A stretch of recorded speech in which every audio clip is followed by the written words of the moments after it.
돈이 떨어져 궁지에 몰리자 스스로 목을 매거나 군산 바다에 투신을 하고 어떤 자는 침몰을 해야 하는 폐륜까지 저지른다. 가문의 땅을 몰래 팔아 경찰에 붙잡힌 이도 있었다. 이들 사건 사고의 배경은 하나, 바로 미두 추인소였다.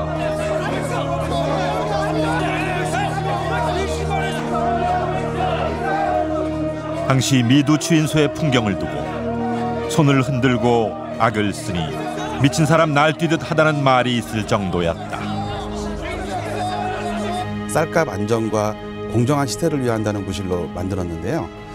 실제로는 공인된 도박장에 가까운 그런 투기적인 시장이었습니다. 조선 최초의 선물시장 미두 추인소. 일제강점기 조선에 불어닥친 미두 투기 열풍은 어떻게 식민지 조선의 자본을 잠식해 나갔을까?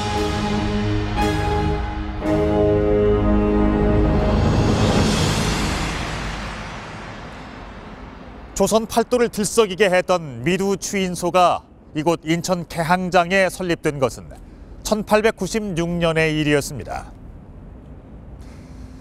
미두 추인소라 함은 글자 그대로 쌀과 콩을 거래하는 곳이라는 뜻이지만 실제 곡물은 거의 거래되질 않았습니다.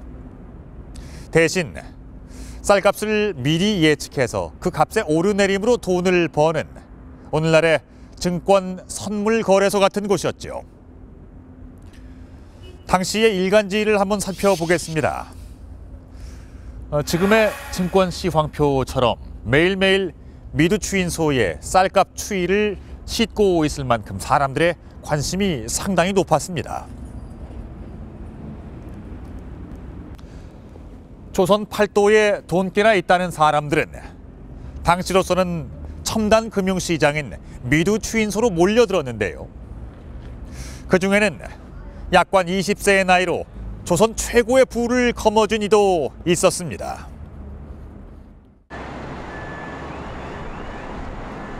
(1883년) 개항 이래 서해 제1의 해상관문 역할을 해온 인천항. 항만을 끼고 형성된 도심 한 곳에 식민지 시대 투기 광풍을 몰고 온 미두 추인소가 있었다.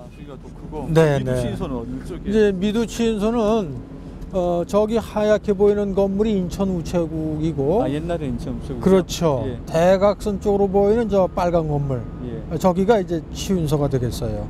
옛날 미두 추인소 자리. 네네네, 맞습니다.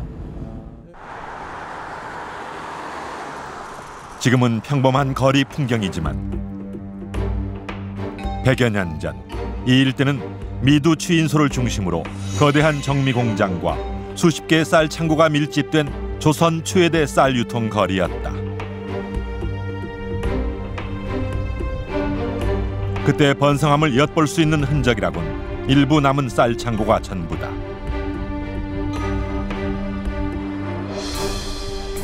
빨간 벽돌로 지어진 건물은 현재 그 쓰임새는 달라졌지만 외형은 100여 년 전 모습 그대로다. 창고들이 이제 어디서부터 시작이 되냐면 바로 요 앞에서부터 시작해가지고 쭉 이어져서 한 2km까지 갑니다. 쌀을 갖다 여기다가 잠겨놨다가 이제 기선들이 오게 되면은 여기서 실어 날랐던 그런 기능을 했던 것이죠. 개항 이후 인천항은 경기도를 비롯한 전국의 쌀이 모이던 곳이었다. 다수의 일본 상인들도 개항 초기부터 이곳에 진출해 쌀을 사서 일본으로 수출하고 있었다.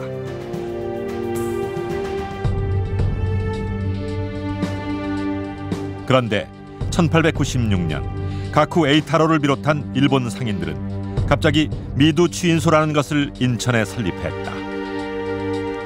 이들이 만든 미두 추인소는 조선인들에게 생소한 것이었다. 실제로 현장에서 쌀을 사고 파는 것이 아니라 미래 쌀 가격을 예측해 거래하는 선물 시장이었기 때문이다. 미두추인소라고 하는 것은 이른바 쌀 선물 거래장이라고 보실 수가 있는데요. 이른바 쌀과 대두와 같은 이른바 1차 농업 생산물의 가격과 품질의 기준을 확립시켜서 이 수출을 용이하게 한다든지 그다음에 국내 거래를 더욱더 안정화시켜 낸다든지 하는 것들을 먼저 가장 중요한 어떤 목적으로 설정했고요. 쌀의 가격과 품질 표준을 만들자는 원래 취지와는 달리 미두추인소는 곧 거대한 투기장으로 변질됐다. 연일 거래소는 선물 거래로 이득을 잡으려는 미두꾼들로 아수라장이었다. 일본 상인이 설립했지만 미두추인소에 드나든 대다수는 조선인들이었다. 인천 미두거래소에 이 참여했던 약 90%의 이른바 투기 자본의 소유자들이 조선 사람들이었습니다. 그래서 이 조선 사람들이 당시에 이런 말이 있었죠. 땅 문서는 동척, 그러니까 동양 척석회사로 돌아가고 이른바 현금은 다 인천에 떨어진다는 말이 있었듯이 미두에서 엄청난 성공을 얻었다는 소문은 사람들을 더욱 현혹시켰는데 그 주인공이 반복창 같은 이다. 1920년 당시 반복창은 미두꾼 사이에서 신으로 불렸다. 미두추인소에 나타나기만 해도 쌀 가격이 달라졌다 할 정도로 영향력이 컸는데 그만큼 시세의 오르내림을 잘 맞췄기 때문이다. 반복창이 사면 가격이 오르고 팔면 내렸다.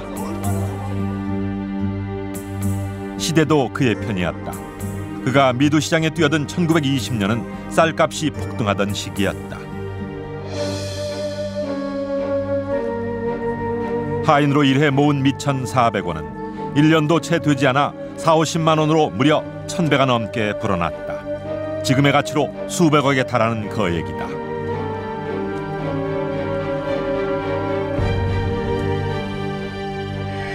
엄청난 성공 신화는 장안을 들썩이게 했다.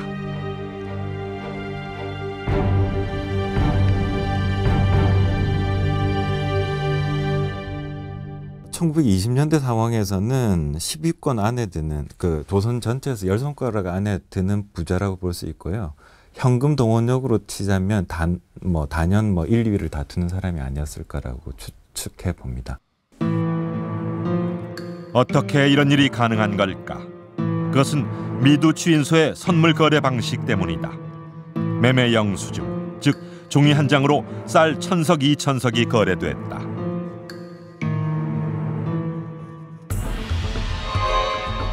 보통 선물 거래 단위는 3개월이다. 1월에 쌀 한 석을 30원에 샀다고 가정하자. 그런데 3월에 가격이 40원으로 오르면 1월에 30원으로 쌀을 매입했던 사람은 오른 차액 10원만큼 이득을 보게 되는 구조다.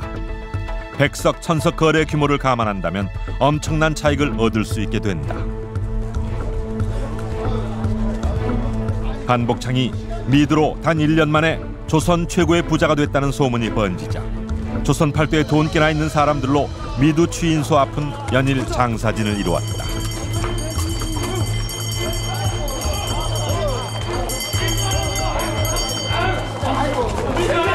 오늘 시작 가격은 100석에 30원입니다. 20원? 미두꾼들은 가격과 수량을 각각 손으로 표시하는데 사겠다는 이가 많으면 가격이 오르고 팔겠다는 이가 많으면 가격이 내려간다.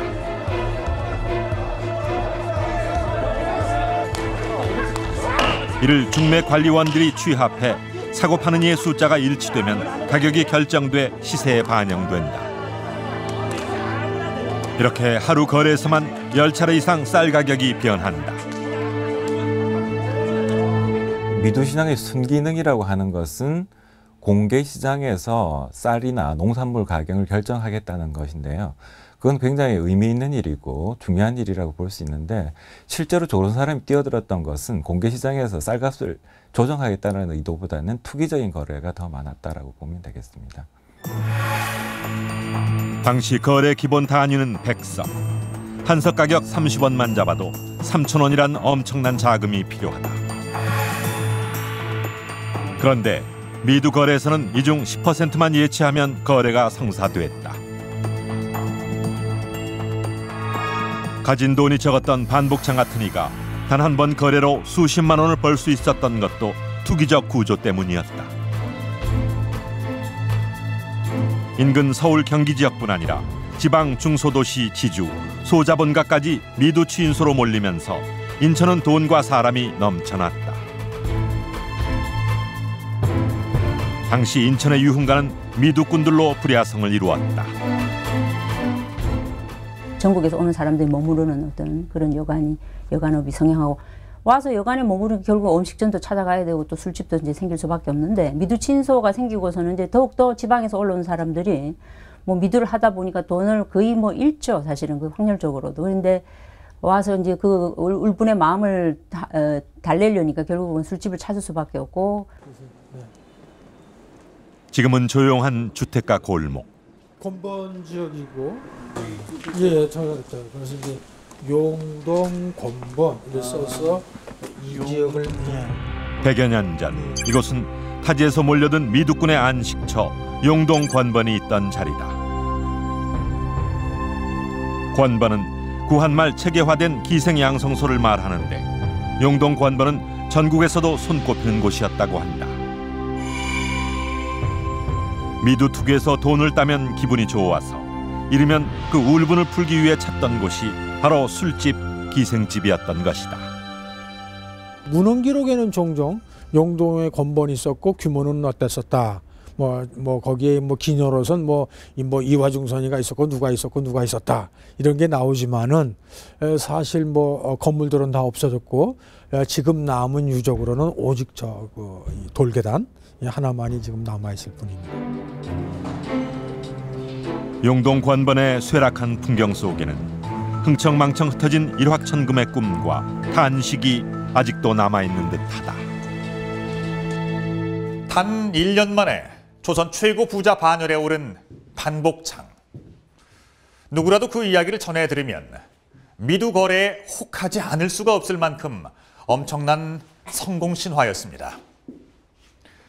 하지만 미두 취인소와 같은 선물 시장은 큰 이익을 볼 수 있는 확률만큼이나 엄청난 손해를 볼 가능성도 있는 위험한 시장이었습니다. 자, 이것은 1937년도에 사용된 미두 거래 영수증입니다. 이 내용을 살펴보면 한 번에 쌀 1000석, 약 3만 원어치를 사들였는데요. 이처럼 당시 미두 취인소를 드나들었던 전국에 돈 꽤나 있다는 미두꾼들은 통큰 투기를 서슴지 않았습니다. 자, 그렇다면 과연 이들도 미두신 반복창처럼 성공 신화의 주인공이 될 수 있었을까요? 1920년대 정점에 올랐던 미두 열풍. 그만큼 사회 문제도 많았다. 1927년 4월 군산바다에 투신한 사람의 기사다. 기사의 내용은 충남 서천에 손꼽히는 재산가 최만영이 미두에 실패하고 자살했다는 것.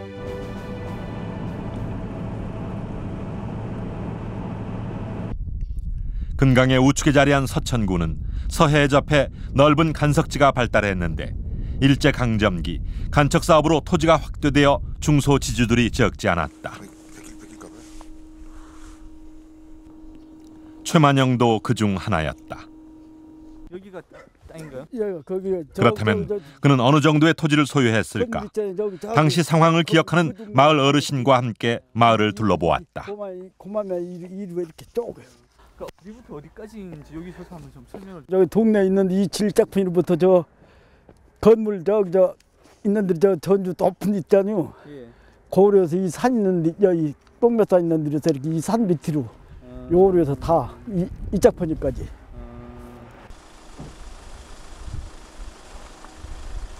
좀 더 자세한 내용을 알아보기 위해 당시의 토지 대장을 살펴보았다. 서천군의 토지 현황을 살펴볼 수 있는 토지 대장입니다. 토지 1922년에 서천 수리조합에서 작성한 것이다. 당시의 토지 소유 관계가 상세히 기록돼 있는 이 대장에서 어렵지 않게 최만영의 이름을 찾아볼 수 있었다. 3835평. 또 하나는 364평. 364평. 네. 이렇게 해서 최부자가 이렇게 땅을 여기 489번지. 489번지인데 4398평. 네. 여기는 그 집안 하나가 4398평이나 되네요. 네. 서천 사람으로서는 4번째 정도 되는데 이 사람이 약 서천의 땅을 5만 평 정도 가지고 있어서 상당히 그 최 씨의 땅을 밟지 않고서는 지나다닐 수 없는 정도로 넓은 땅을 소유하고 있었습니다. 그가 수만 평에 달하는 옥답을 날린 곳은 바로 군산에 있는 미두 추인소. 내항 사거리에 작은 기념비가 서 있는 곳이 일제시대 군산의 미두장 자리다. 인천 미두 추인소의 투기 열풍이 거세지자 군산, 진남포, 부산, 대구 등에도 불법적인 미두장이 성행됐다. 모두 구한말 개항장이자 조선 쌀의 집산지였던 곳이다. 군산에서 미두에 실패한 최만영. 그의 재산은 이후 어떻게 됐을까?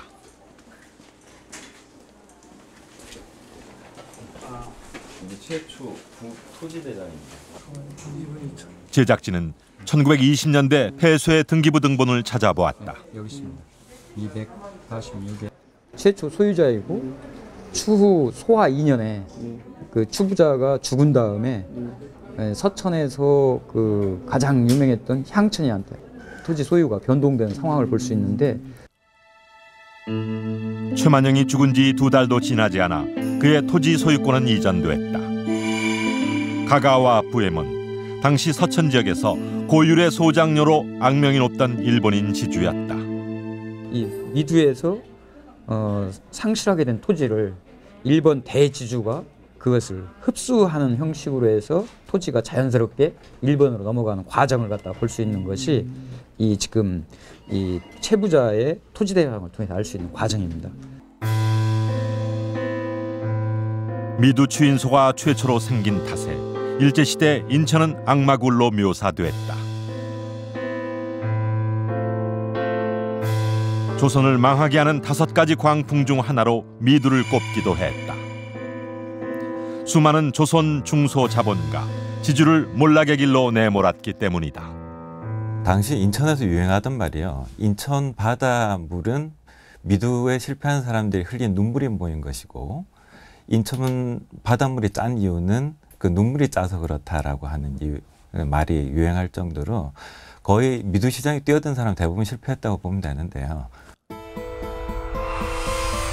왜 대부분의 조선 사람은 미두 거래에 실패했던 걸까? 미두는 당시로서는 첨단 금융시장이었지만 전근대적 경제관념에 머물러 있던 조선인 대부분은 꿈이나 운 같은 미신적인 방법에 기대 거래를 결정했다. 실제로 쌀을 얼마에 사야 할지를 점쟁이에게 물어보는 일도 비일비재했다. 당시 미두장 주변에서 인기를 끌었던 비법책이란 것도 그 내용이 허황되기 짝이었다. 음양, 간지, 오행 등 모두 미신에 의존한 것들이었다.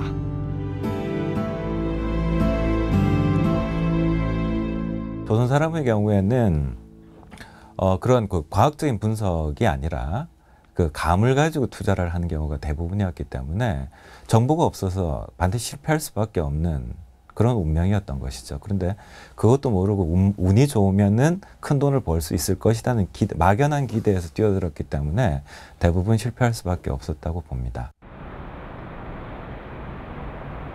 좀 더 근본적인 이유는 미두 추인소의 도입과 관련이 있다. 인천 미두 추인소는 일본인이 200년 이상 앞서 만든 일본식 시스템이었다. 오사카 중심가에 있는 요도야 기념비. 요도야는 1600년대 말 오사카에 최초로 쌀 거래 시장을 연 거상이었다. 기념비 속에는 마루에 앉은 주인의 감독하에 바쁘게 쌀가마를 옮기는 인부들의 모습이 잘 묘사돼 있다. ヨドヤの米市を作りました。で米市は全国のお米がですねここに集まりまして、ここでですねお米の相場が決まりました。江戸時代はお米が通貨の基準でしたので、その値段が全部今でいうドル円レートで全部ここで決まったんですね。 당시 일본 전역의 봉건 영주들은 쌀을 세금으로 거두어들였다. 그리고 그 쌀을 이곳 오사카로 이송, 쌀 시장에서 화폐로 바꾸었다. 하지만 문제는 계절과 작황에 따라 쌀값의 변동이 심하다는 것이었다. 그런 이유로 쌀 가격을 미리 정하고 운송하자는 방식, 선물 거래 필요성이 생겨난 것이다. 大阪にどの程度持ってきたかというと、ざっと200万石から300万石日本に大阪に集まってきたわけです。で大阪が食べる量というのは40万石ぐらいなんです。残りは全部金融商品で大阪に来て大阪から各地に行くわけです。そうすると大阪にお米が集まってきたということで、このお米の値動きによる損を防ぐ方法を考え出すんです。 요도야에 의해 오사카에 쌀 시장이 생긴 지 33년 후인 1730년. 막부는 쌀 시장에서의 선물 거래, 즉 미두 추인소를 공식 승인한다.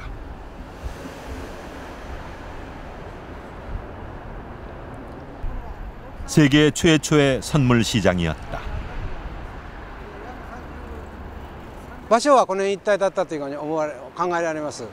それで33年のうちにですね、政府がやっとその先物取引というやつを公認しまして、江戸終わりまでですね、ここに米市がありました。 1000명 이상의 미두꾼을 수용할 곳이 없어 대로에서 거래가 진행됐다. 물을 뿌려 인파를 쫓는 풍속화는 당시 미두 열기가 상당했음을 보여준다.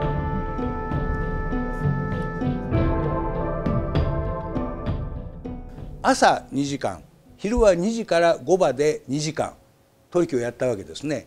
で5場が終わっても熱気が冷めやらないので水をまいて知らせたわけです。終わりましたよということでね、水をまいて終わらした。 일본은 이미 18세기 중반부터 오사카를 중심으로 쌀 선물 거래 시스템을 구축해왔다. 200년 역사 동안 선물 거래 방식은 물론 그 위험성 또한 잘 알고 있었을 것이다. 당시 인천의 미두 선물 거래는 매일 전보로 전달되는 오사카 시세를 기준가로 시작됐다. 조선 미두 추인소의 시스템과 정보가 과연 누구에 의해 장악돼 있었을까는 뻔한 일이었다. 노하우, 技術を持っていたのは日本だった。しかもそれは100年も200年も前から作り上げた技術なんです。 일본인 지주나 소수의 조선인 지주들에게는 오사카의 쌀 가격이 어느 정도 올랐다. 앞으로 뭐 일본 어떤 정책을 취할 것이다. 조선총독 어떻게 할 것이라는 걸 다 알고 거기에 대처해서 쌀을 샀다가 또 내다 팔기도 하고, 물론 현물은 아닙니다. 그에 비해서 요즘 말하는 이제 개미 군단 같은 일반 그 조선인 중간층 같은 경우는 그런 정보가 없기 때문에 그걸 놓치다 보면은 일확천금을 노린 나머지 결국은 패가망신하는 그런 지경까지 이르게 되죠. 반복창 역시 조선인 개미 군단의 운명을 피해갈 수는 없었다. 반복창은 거금을 들여 조선에서 가장 화려한 서양식 저택을 지을 생각이었다. 400여 평의 땅도 이미 사둔 상태였다. 제가 10대 때만 하더라도 사실은 이 지역에 2층 건물 이상의 집이 없었어요. 그러니까 1920년대에 반복창 시내 집에서 바라보는 거는 뭐 월미도의 바다가 훤히 보였겠죠. 그러나 그는 결국 집을 짓지 못했다. 미두장에 뛰어든 지 1년 후인 1921년 갑자기 쌀값이 폭락하기 시작했다. 시세의 예측은 계속 빗나갔고 몇 번 큰 손해를 보자 만회를 위해 무리한 투기를 계속했다. 1년 만에 얻은 수십만 원의 재산은 채 1년도 되지 않아 고스란히 사라졌다. 고수익의 확률만큼 고위험이 도사린 선물 거래는 오랜 훈련을 쌓은 전문가에게도 어려운 시장이다. 가격 변동이 심한 경우 그 위험성은 더 커진다. 50원 75전까지 올라갔던 선물 시세가 1년도 안 되는 사이에 17원 29전까지 폭락하는 이런 시장에서는 개인 투자가들은 적절한 대응을 할 수가 없기 때문에 사실 큰 손실을 볼 수밖에 없습니다. 그뿐만 아니라 20원과 40원을 등락폭으로 하는 큰 변동성이 여러 차례 발생을 하게 됩니다. 따라서 이 변동성에 노출된 수많은 개인 투자가들이 큰 손실을 입게 되는 그런 결과를 갖게 됩니다. 결국 빈 털터리가 되어 미두장 주변을 전전하다 쓸쓸히 죽어간 반복창. 미두 추인소란 공인된 투기장에 자본을 수탈당한 대다수 조선인들의 처지를 상징하는 것이었다.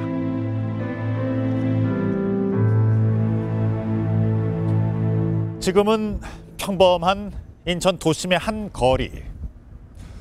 하지만 100년 전 이곳은 인천에서 가장 번화한 금융가였습니다. 인천 미두 추인소에 모였던 돈이 이곳에 설치된 일본 은행들을 통해서 빠져나갔던 것이죠. 그런데 일본인들은 단지 조선의 자본을 끌어가기 위해 인천에 미두 추인소를 세웠던 걸까요? 아니면 또 다른 어떤 목적이 있었던 걸까요? 일본 도야마현의 우오주시. 작은 어촌 마을 풍경은 평온하고 한적하다. 하지만 100여 년 전 이곳에서 일본 근대사의 중요한 사건이 시작됐다. 해안가에 자리한 기념비에 당시 사건이 간략히 기록돼 있다.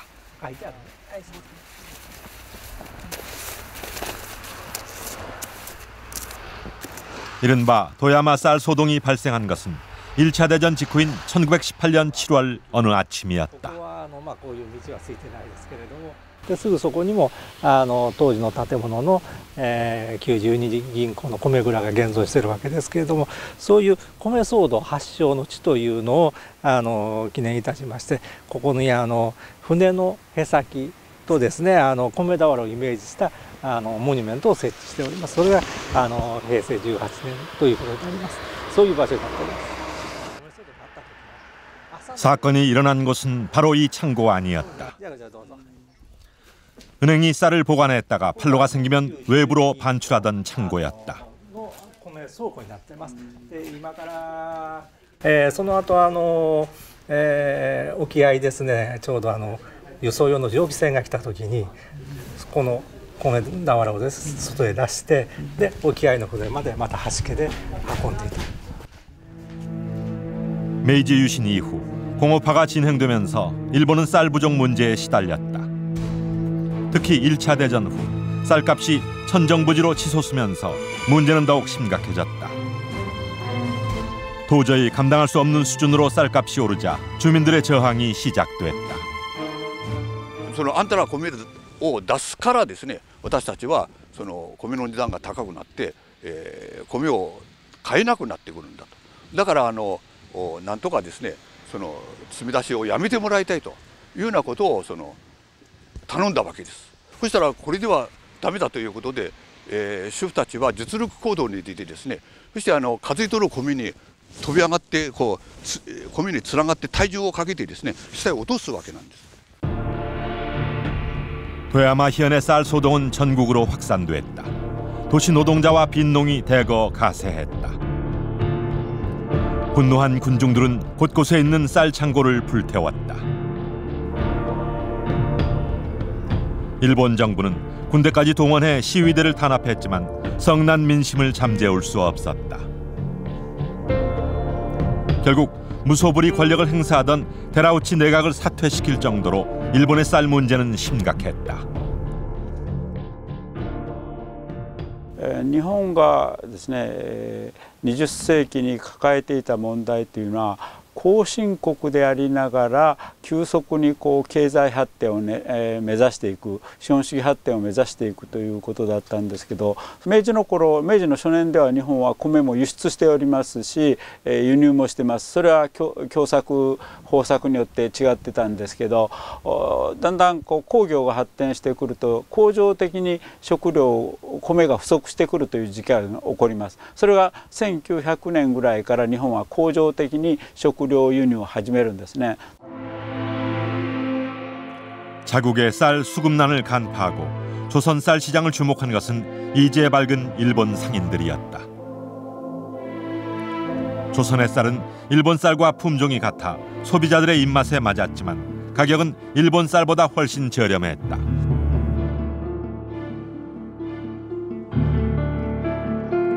하지만 이미 인천은 조선 상인과 조합이 유통망을 장악해 큰 영향력을 행사하고 있었다. 특히 조선의 그 질 좋은 쌀 이것을 자기들이 장악하려고 보니까 쉽지가 않습니다. 왜냐하면 조선인들이 조직한 이런 객주회라든지 또는 신상협회라든지 또는 근업회라든지 이런 것들이 있었어요. 그러니까 이런 사람들이 유통시장을 아직은 그 장악을 하고 있는 입장이니까 상당히 방해를 받게 됩니다. 그러니까 이제 이것을 좀 원활하게 하고자 하니까 결국은 미두친소라는 거를 이제 그들이 설립을 하게 되는 거죠. 조선 정부와 상인의 의사와는 관계없이 설립된 인천 미두추인소는 매매상의 편의 제공이라는 허울 좋은 명목을 내세웠지만 그 속셈은 다른 곳에 있었던 것이다. 그 쌀을 장악할 수 있는 유통기구를 장악하게 되면 결국 이제 지주제까지도 장악할 수 있는 기반을 마련하게 되죠. 그 점에서 이 추인소는 단지 시세 가격의 그 차이만 노리는 게 아니라 그걸 매개로 해서 유통, 더 나아가서 그 지주제라는 생산 부문까지도 장악할 수 있는 근거가 되고, 또 일제로서도 이런 미국을 일본 상인들이 장악함으로써 값싼 쌀을 일본으로 안정적으로 공급할 수 있다는 점에서 당시 조선 총독부도 대단히 반깁니다. 결국 미두 추인소를 중심으로 인천의 미국 거래와 관련된 상권은 일본 상인에 유리한 쪽으로 재편됐다. 1920년대 말에 이르러서는 조선이 생산한 쌀의 절반가량이 일본으로 유출되는 지경에 이르고 말았다.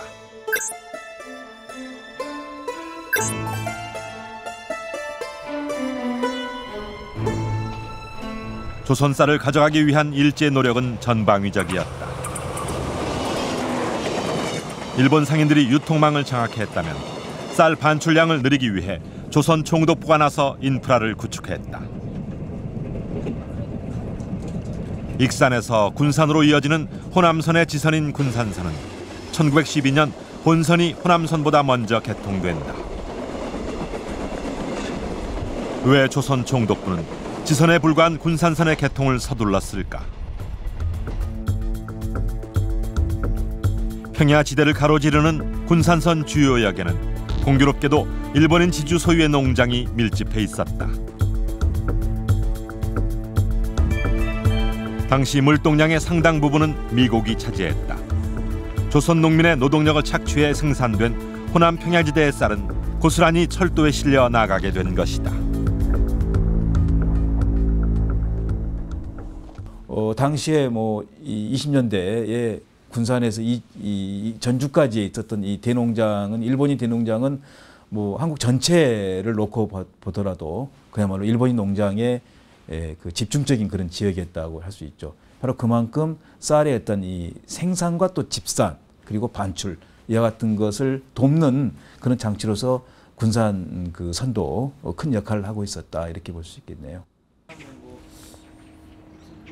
군산선의 작은 간이역 임피역에도 싹쓸이 수탈의 흔적이 남아 있었다. 역사 근처에서 만난 마을 어르신은 일제가 쌀 수송에 어떤 공을 들였는지 철로 주변 구조물의 용도를 알려준다. 이 높이가 화차 그 바닥 높이가 똑같아. 지금부터 하면 여기다 여기 선로가 있고 그리고 뭐 여기가 똑같아. 화차만 갖다 대면 이제 그 수평이 돼버려. 화차 바닥하고 여기 오고. 그러면 짐 싣고 푸고 좋잖아요. 그러면 뭐 그냥 바닥같이 왔다 갔다 한 명. 그럼 여기에 쌀 같은 게 많이 쌓여 있었나요? 그럼. 얼마나 쌓여 있었어요? 아 진짜 가을에 추수해가지고 봄 여름까지 계속 그냥 왔다 갔다 했지. 쌀도 왔다 갔다 하고.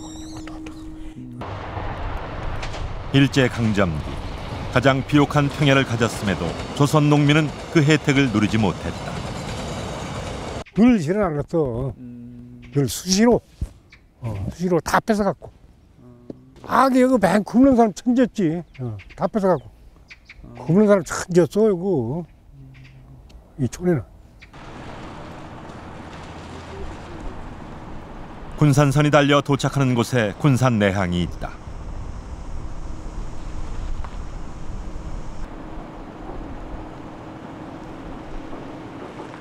이곳에도 일제수탈의 상징이 있다. 부잔교.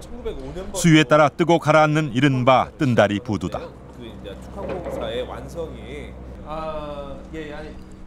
1899년 개항한 군산항은 서해 남쪽 지역 관문이었으나 조수간만의 차가 큰 해안 지형이 걸림돌이었다.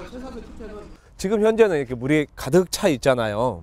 그런데 이게 썰물 때는 물이 쫙 서해안은 쫙 빠져나가가지고 갯벌이 지금 현재 저기 우리 뱃머리 정도까지 물이 쫙 빠지고 그 갯벌이 드러나게 돼 있습니다. 그러면은 실질적으로 이 부장교가 없을 때는 배들이 썰물 때는 가까이 들어오질 못해요. 썰물 때가 되면 군산 내항은 완전히 갯벌이 드러나 배가 드나들 수 없게 된다.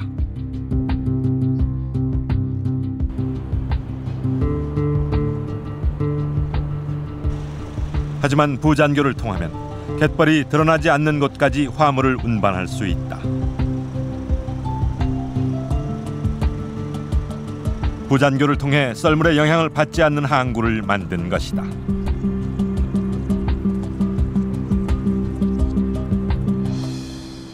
부력에 의해서 얘가 뜨게 되죠. 네, 그러면은 역시 이렇게 배들이 옆에 와가지고 정박을 할 수가 있고, 네, 부두로서 역할을 충분히 해낼 수가 있는 것이죠. 1926년 군산항의 부잔교 공사가 완공되자 쌀 반출량은 급격히 늘어났다. 총독부는 최대 25만 석을 적재할 수 있는 거대한 쌀 창고까지 지었다. 당시 군산항에서 일본으로 실려나간 쌀의 양은 한 달에 무려 200만 석에 달했다. 지금은 거의 사라져가고 있는 근대적 건축 양식의 소박한 간이역. 이 몇몇 곳에서라도 그 원형을 지켜주고 싶어하는 추억의 장소가 되고 있습니다. 그런데 아이러니하게도 이 간이역을 잇게 한 20세기 초 한국 철도의 시작은 일제 수탈의 아픈 기억과 맞물려 있었습니다.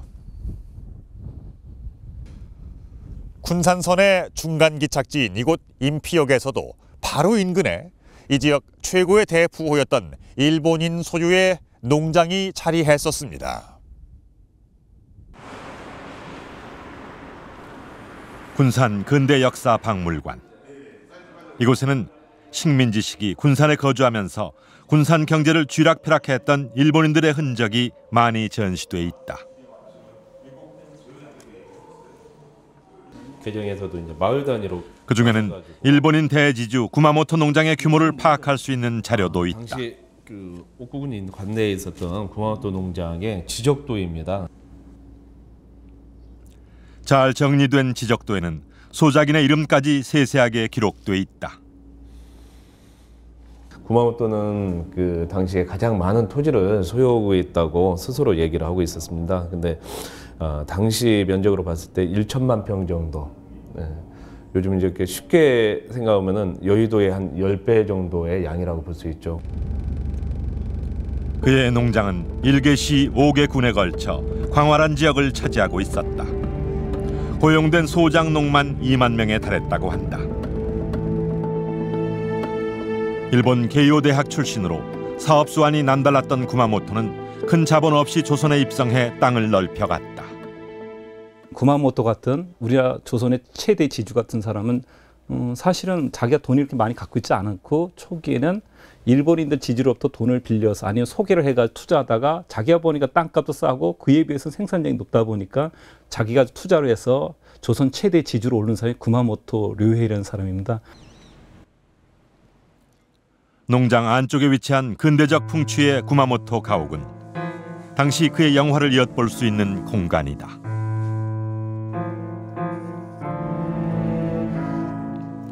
조선과 일본, 서양식 주택의 특징이 적절히 섞여 있는데 당시 조선 총독부 관사 건물에 비견할 집을 짓겠다며 상당한 비용을 들였던 것으로 전해진다. 구마모토는 스스로 자기 자신을 경제 총독이라고 스스로 생각했다고 합니다. 이 지역에서 전하는 구전으로는 당시 총독의 그 관사가 지어지고 있었대요. 그러니까 총독의 관사야보다도 더 좋은 건물을 지었으면 좋겠다.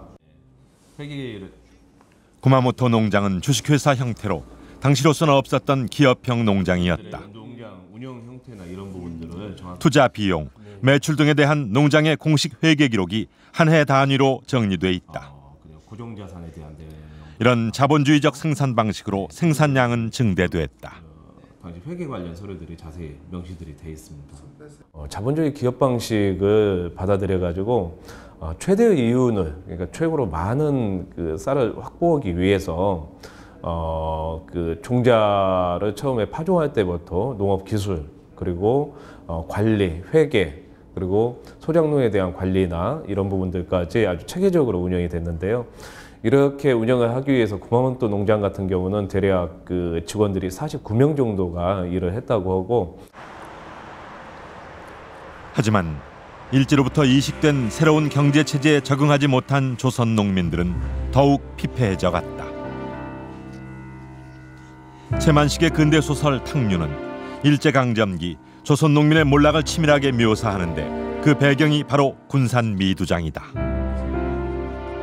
채만식은 이 식민지 형태의 자본주의는 조선 사람들이 불가피하게 맞닥뜨릴 수밖에 없는 메커니즘인데, 새로운 체제인데, 과연 조선 사람들은 이 식민지 자본주의라고 하는 이 체제를 어떤 방식으로 경험하고 통과하고 있는가, 이걸 그려보려고 했는데 거기에서 채만식의 눈에 포착된 것은 바로 미두장에서 보여주는 조선 사람들의 식민지 경과 방식이었습니다. 탕류에서 미두장은 조선 농민의 몰락을 상징하는 공간이다. 소설 속 정주사라는 인물은 미두에 뛰어들었다가 가산을 탕진한다. 나라와 농사거리는 외놈에게 다 빼앗겨 꿈과 희망까지도 다 빼앗겨 버렸네. 궁지에 몰려 딸까지 팔아버린 그는 결국 도시 하층민으로 전락하고 만다. 당시 어떤 우리 조선의 지주라든지 중소기업가와 같은 이른바 산업자본가나 근대적인 농업자본가로 성장 가능성을 가지고 있었던 사람들의 초기 자본들을 투기장을 통해서 다 날리게끔 하는 그런 의미에서 당시 인천 미두추인소는 우리 조선의 근대적인 산업자본과 근대적인 농업자본의 가능성을 다 그 싹을 말려놓는. 투기 열풍은 하층민에게까지 번졌다. 당시 신문 사회면에는 절치기 합백단의 검거와 단속 기사가 자주 등장했다.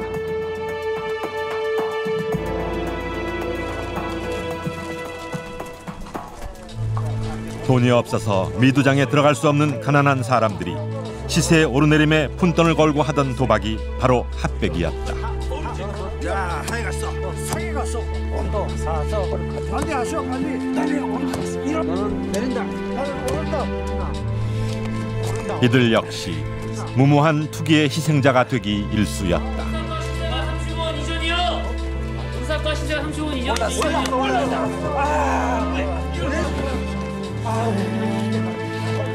조선 사람들에게 자본주의란 것은 쉽게 말해서 돈 놓고 돈 먹기, 벼락부자가 되는 것, 한탕주의, 이런 방식으로 자본주의가 다가왔던 것이죠. 그러다 보니까 그런 시행착오라든지 또 자본주의가 가지고 있는 긍정적인 것보다는 부정성 같은 것에 훨씬 더 노출될 가능성이 컸고 그 피해는 고스란히 조선 민중들, 조선 사람들 전체로 퍼져나가게 되었던 것입니다.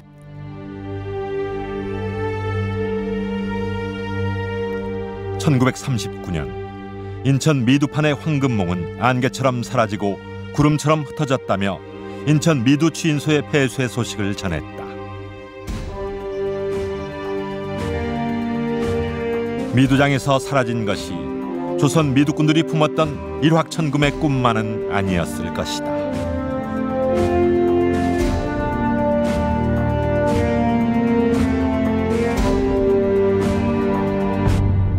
땅은 삶의 터전이었습니다.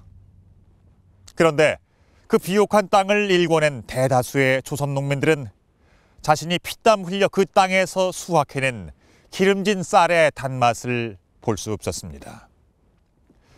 대부분의 쌀은 이 철도를 따라 일본으로 실려 나갔기 때문입니다.